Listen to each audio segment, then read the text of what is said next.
Bonjour, comme nous vous l'annoncions, à partir de cette semaine, nous diminuons la cadence de nos publications. Nous avons voulu démarrer avec une compilation des solutions envisagées par nos différents interlocuteurs au cours de ces 3 derniers mois.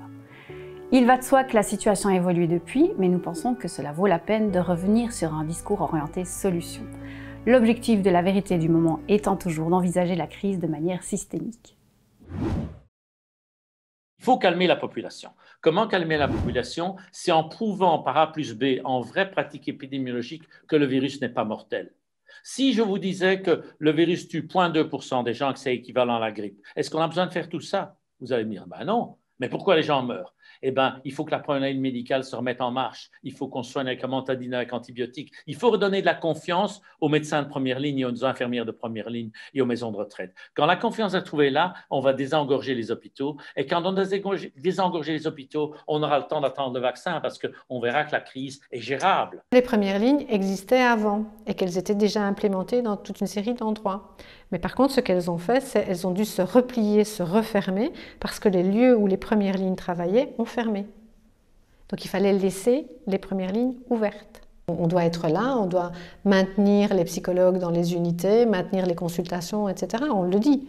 L'immunité collective, c'est ce qui se passe avec tous les virus depuis toujours dans toutes les épidémies.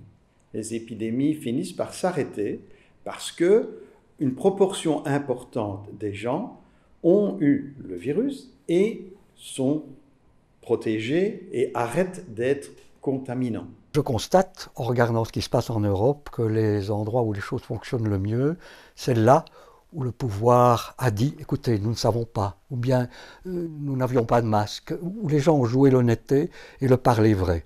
Et donc, je constate que chez nous, ça n'a pas été le cas. Ce n'est pas en maquillant la vérité ou en la présentant avec des termes très très intimidants qu'on va convaincre le citoyen. Revenir petit à petit à des activités normales et prendre des précautions normales et proportionnées par rapport au risque.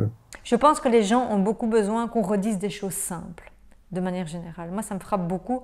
Quand j'interviens dans les médias, les fois où j'ai le plus de feedback positif de gens qui me disent « Ah, ce que tu as dit, je trouvais ça chouette et tout », c'est souvent quand j'ai rappelé des choses très fondamentales et très simples, à la limite qui sont même pas tellement liées à mon expertise, quoi, qui sont un petit peu, oui, des grands fondamentaux que je rappelle de la vie en société ou de ce qui est important et ça. Et je me rends compte que les gens ont vraiment besoin de ça. Il serait prudent, en tout cas, disons ça les choses comme ça, que les médias relâchent un peu la pression, parce qu'à force de taper sur le même clou, on finit par taper à côté. Et je pense qu'une espèce de grève de l'oreille à l'égard des discours catastrophiques, comme des discours rassuristes tout aussi idiots à mon avis, ferait le plus grand bien. Nous avons tous notre ego, hein, je veux dire, il faut le dominer adéquatement, on le fait plus ou moins bien en fonction de sa personnalité, de la manière dont vous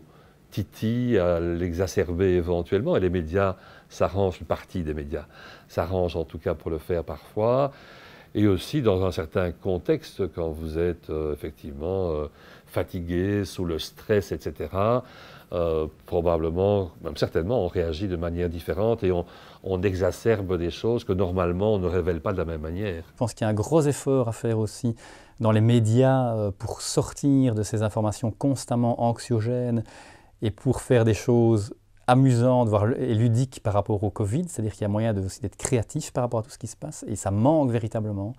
Donc il y a tout un courant psychologique, la psychologie positive, qui montre que aussi orienter les gens vers des choses plus positives, des choses plus motivantes et plus agréables, ça va les aider aussi à faire face à toute situation difficile. Et donc ça c'est un changement aussi qui est absolument indispensable. Et donc là il y a vraiment toute une série pour moi de solutions intéressantes et créatives qui devraient être mises en place. Le jour où vous retirez le plaisir de la tête des gens, vous les rendez méchants et agressifs. Et ce que je commence à voir, et c'est pour ça que le monde culturel est important dans cette crise, il faut tirer la sonnette d'alarme, parce que je crois qu'on ne vit pas uniquement... On n'a pas envie de mourir guéri, quoi. La vie ne vaut pas la peine d'être vécue si c'est pour être en prison. Je prends l'exemple des clowns dans les hôpitaux. Donc pour les enfants, ça existerait depuis très très très longtemps.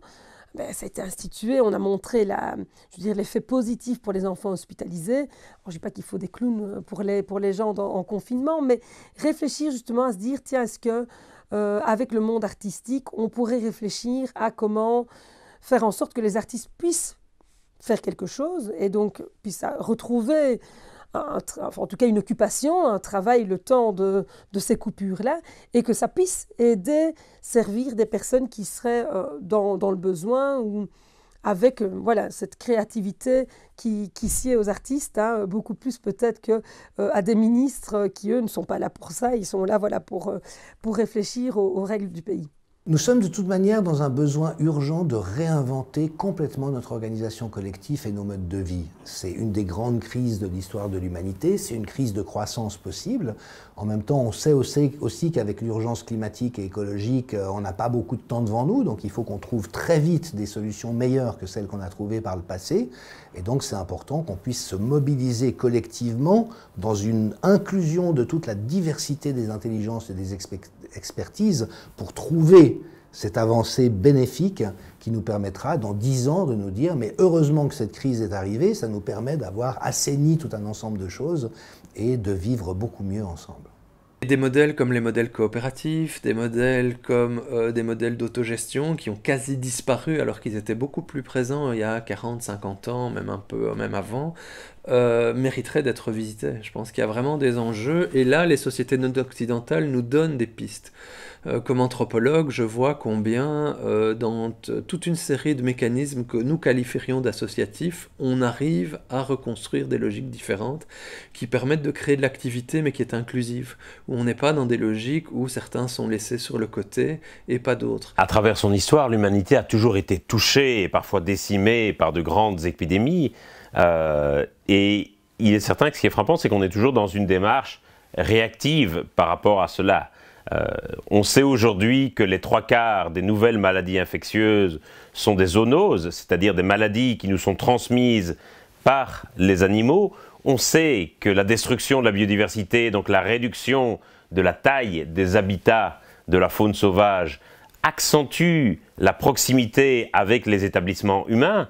Et donc toute une série de grandes épidémies comme Ebola, comme le sida, comme la grippe H1N1, comme la grippe aviaire évidemment, et comme à nouveau la Covid-19, sont des zoonoses et donc sont directement liées à des contacts qu'il y a eu entre les humains et la faune sauvage. Et donc nous aurions la possibilité effectivement de réduire considérablement le risque d'émergence de zoonoses en protégeant davantage la biodiversité. De la même manière que le changement climatique apportera aussi une série d'impacts sanitaires, notamment dans la distribution géographique de certains nombres de maladies virales. Et je pense que la crise était pour beaucoup aussi l'occasion de réaliser que les questions de biodiversité, ce n'étaient pas juste des questions de jolis arbres et des petits oiseaux, mais que ça avait un impact évident sur notre santé, sur notre alimentation et sur énormément de secteurs qui touchent à notre vie quotidienne.